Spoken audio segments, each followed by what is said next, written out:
Aujourd'hui en grammaire, nous allons voir l'attribut du sujet. Parmi les textes que nous avons étudiés, j'ai relevé quelques phrases qui contiennent des attributs du sujet. Voyons ensemble ce qu'elles ont en commun. Ses petites pattes sont glacées. Son corps est glacé. Ses membres sont glacés. Sa tête est glacée. Nous sommes frigorifiés. Nous sommes frigorifiés. On voit que ça change quand ce sont les ours ou les mouches. Alice est une petite fille. Alice et Aline sont des petites filles. Je suis une petite fille. Nous sommes des petites filles. Celui-ci est vide. Ceux-ci sont vides. Je pourrais continuer jusqu'au bout. Tu peux mettre pause et lire les phrases jusqu'au bout. Ce qu'on remarque déjà, c'est que toutes les phrases que je viens de lire contiennent le verbe être. Le verbe être, parfois au présent, parfois à l'imparfait, comme dans la phrase 10 par exemple. Et le verbe être est à chaque fois suivi d'un adjectif. Glacé. Les petites pattes sont comment? Glacées. Le corps est comment? Glacé. La tête est comment? Glacée. Les membres sont comment? Glacés. Et vous voyez rien qu'avec ces 4 phrases, on a 4 glacés différents. Donc, on en conclut que l'adjectif qui est après le verbe être s'accorde avec le sujet qui, lui, est juste avant. Ces petites pattes, féminin pluriel. On retrouve bien le ES à la fin de l'adjectif. Son corps, masculin singulier. On retrouve bien le masculin singulier à la fin de glacé. Ses membres sont glacés. Ses membres, c'est bien du pluriel, masculin pluriel, et on a bien ES à la fin de glacé. Et sa tête, c'est bien du féminin singulier, on a bien un E à la fin de glacé. On pourrait faire le même travail sur les autres phrases. On va plutôt faire un autre exercice. Regardons ces 3 phrases. Par quel verbe peut-on remplacer le verbe être? L'enfant est sage. On cherche un autre verbe qui pourrait remplacer le verbe être. L'enfant est sage. L'enfant paraît sage, par exemple. On pourrait mettre l'enfant paraît sage à la place. La deuxième, elle est très concentrée. Elle semble très concentrée. Elle semble très concentrée. Effectivement, à nouveau, on peut remplacer le verbe être. La suivante, l'arbre. On va enlever l'image parce qu'elle nous gêne. L'arbre est de plus en plus grand. L'arbre reste de plus en plus grand, devient de plus en plus grand. Vous voyez ici, on a la liste des verbes qu'on peut utiliser à la place du verbe être. Sembler, paraître, avoir l'air, demeurer, rester, devenir. Donc on peut dire que le verbe être peut être remplacé par d'autres verbes, et tous ces verbes, être et les synonymes, sont des verbes d'état. On appelle ça des verbes d'état. Alors, à chaque fois qu'on va avoir un verbe d'état, on va pouvoir chercher s'il y a un attribut du sujet. Ici, j'ai le verbe être, le garçonnet est malade. Y a-t-il un attribut du sujet? Pour le savoir, il faut déjà commencer par chercher le sujet. Le sujet, c'est le garçonnet qui est quoi? Il est malade. Il est comment? Il est malade. Je réponds à la question en un seul mot, ce qui veut dire que c'est bien un adjectif, malade, qui dans cette phrase est un attribut du sujet. Il est comment le garçonnet? Malade. Donc cet adjectif est un attribut du sujet. Il est attribué au sujet. Ils vont ensemble. C'est le garçonnet qui est malade. Donc c'est pour ça qu'on dit que c'est un attribut du sujet. Ça nous dit comment est le garçonnet. La fillette est dans le bus. Alors on commence par le verbe. C'est bien un verbe d'état, le verbe être. Quel est le sujet? C'est la fillette qui est dans le bus. Est-ce qu'on sait comment est la fillette? La fillette est comment? Ben non, on sait juste où elle est. Donc, ce n'est pas un attribut du sujet. Phrase C. On commence par le verbe. Ces arbres sont des pommiers. Sont, c'est le verbe être. Le sujet, ces arbres. Ces arbres sont quoi? Des pommiers. Est-ce que j'ai répondu en un seul mot? Ces arbres sont comment? Des pommiers. Non, ça ne marche pas. On a deux mots déjà, donc c'est pas un adjectif. C'est un groupe nominal. Et en plus, ça ne répond pas à la question sont comment? Ces arbres sont comment? Non, donc ce n'est pas un attribut du sujet. Phrase D. La chaleur est insupportable. On reconnaît le verbe être. La chaleur est insupportable. Quel est le sujet? C'est la chaleur qui est insupportable. Donc, est-ce que insupportable est un attribut du sujet? On se pose deux questions. D'abord, est-ce qu'on peut répondre à la question comment est la chaleur? Comment est la chaleur? Elle est insupportable. Maintenant qu'on a pu répondre à la question comment, on se demande est-ce que la réponse c'est un seul mot? La chaleur est comment? Insupportable, c'est un seul mot. Donc oui, insupportable, c'est bien l'attribut du sujet chaleur. On aurait pu dire la chaleur insupportable. Vous êtes avec vos amis.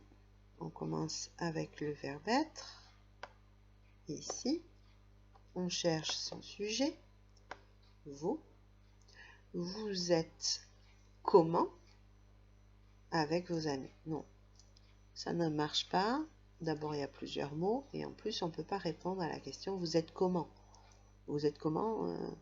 Vous êtes avec vos amis. On sait avec qui vous êtes, mais on ne sait pas comment vous êtes.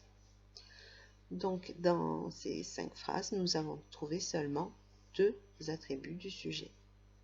Pour vérifier que c'est bien un attribut du sujet, on peut mettre ensemble sujet et attribut en oubliant le verbe. Le garçon est malade, la chaleur insupportable. Vous voyez que ça fonctionne. C'est bien l'adjectif qui correspond au sujet. C'est juste qu'il est séparé par un verbe d'état. Donc on va lire la leçon. L'attribut du sujet. L'attribut du sujet fait partie du groupe verbal. Il ne peut pas être supprimé. Il est situé juste après le verbe être ou un autre verbe d'état. Exemple, le nez semble long. Le nez paraît long. Le nez reste long. Le nez a l'air long. Le nez devient long. Le nez demeure long. Ça, donc, c'est la première caractéristique de l'attribut du sujet. Il fait partie du groupe du verbe. Et on ne peut pas le supprimer. Deuxième caractéristique, l'attribut du sujet apporte des précisions sur le sujet. Il nous dit comment est le sujet. Il s'accorde avec le sujet puisque c'est un adjectif. Et l'adjectif s'accorde avec le nom. Donc le nez était long, singulier, masculin singulier. Les bras étaient longs, masculin pluriel. La jambe était longue, féminin singulier, et les jambes étaient longues, féminin pluriel. Alors, reprends ta fiche qui est dans la reliure et on va faire directement sur la fiche l'exercice 1. Dans chaque phrase, entoure le groupe nominal sujet et le groupe verbal. Souligne l'attribut du sujet. Donc, tu prends ta règle, du bleu pour le sujet, du rouge pour le verbe et une autre couleur. Moi, je prends le violet pour l'attribut du sujet, mais tu peux prendre une autre couleur. Tu fais pause, tu le fais ton exercice sur la fiche si tu as compris. Sinon, regarde bien la correction. Donc, je prends ma règle et je cherche en premier le verbe et après j'entourerai le sujet. Le nuage devient noir. Le nuage est devenu noir, deviendra noir. Je vois bien que là, le verbe, c'est devient. C'est le verbe devenir. Maintenant, je cherche le sujet. Qui est-ce qui devient noir? Qu'est-ce qui devient noir? C'est le nuage. Oh, je me suis trompée de couleur. Donc, hop, on revient en arrière et on choisit du bleu plutôt. C'est le nuage qui devient noir. Et maintenant, on trouve l'attribut du sujet. Est-ce qu'on sait comment est le nuage? Oui. Et on le sait en un mot, noir. Le nuage devient noir. On nous avait dit de souligner l'attribut, donc je souligne. On continue. Cette fille est blonde. Quel est le verbe? Et. Quel est le sujet? Cette fille. Elle est comment? Blonde. Je peux y répondre par un seul mot. C'est bien comment est la fille? Un adjectif, blonde.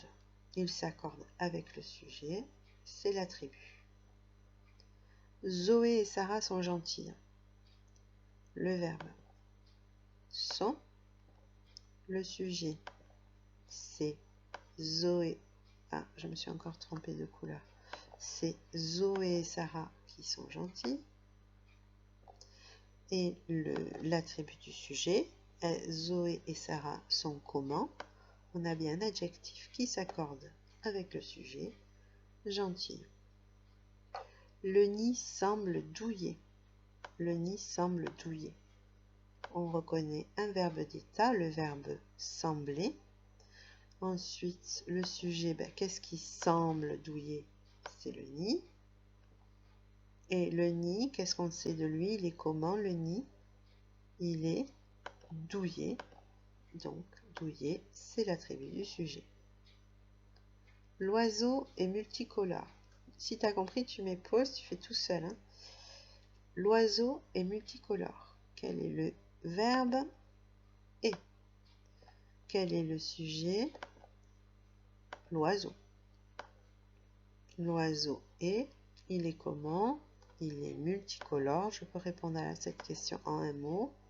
J'ai bien un adjectif qui s'accorde avec le sujet. Multicolore, oiseau.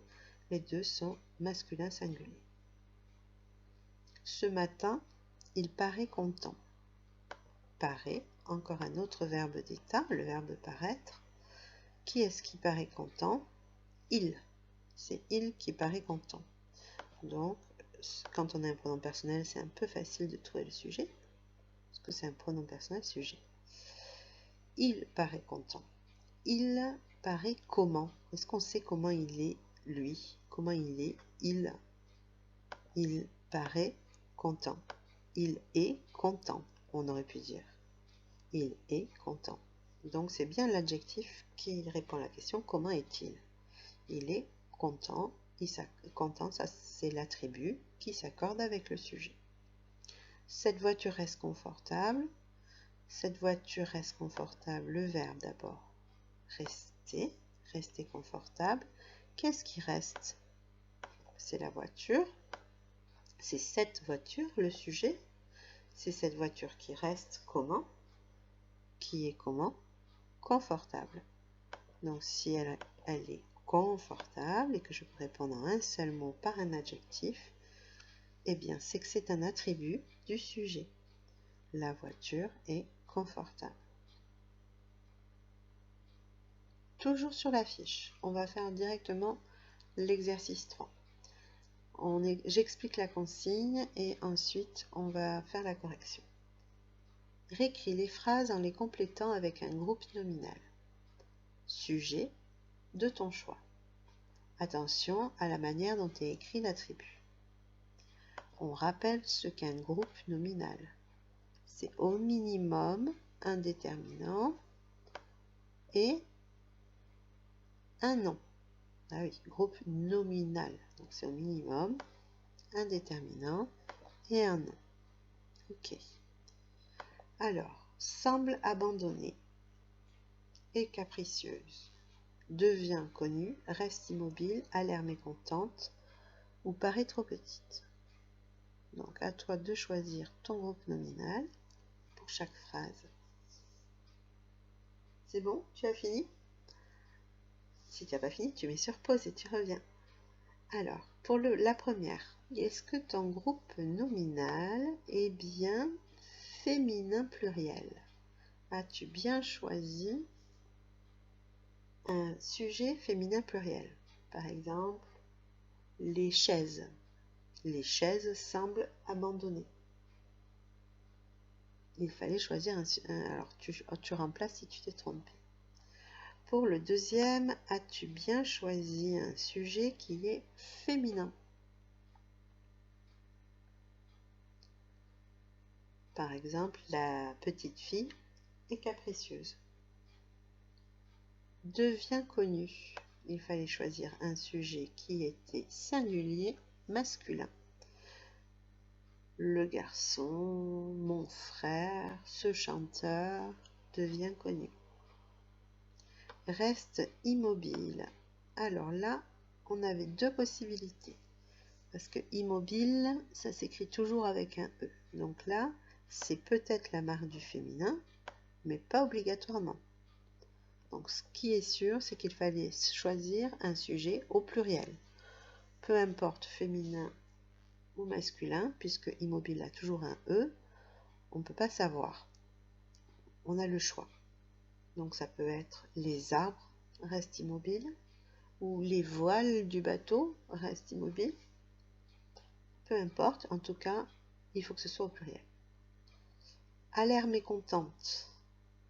Là, on était obligé de choisir un sujet qui est singulier, puisqu'il n'y a pas de S, et bien sûr féminin, puisque c'est mécontente. Paraît trop petite. Pareil, il nous fallait un sujet qui était singulier, féminin. La sorcière a l'air mécontente. Cette table paraît trop petite. Voilà. Alors maintenant, je vais te laisser faire les exercices sur le cahier du jour. Tu complètes donc l'exercice 2. Tu complètes les phrases avec un attribut du sujet qui convient. Attention aux accords. Juste pour le premier, par exemple, on repère le sujet qui est les nuages, qui est du masculin, pluriel.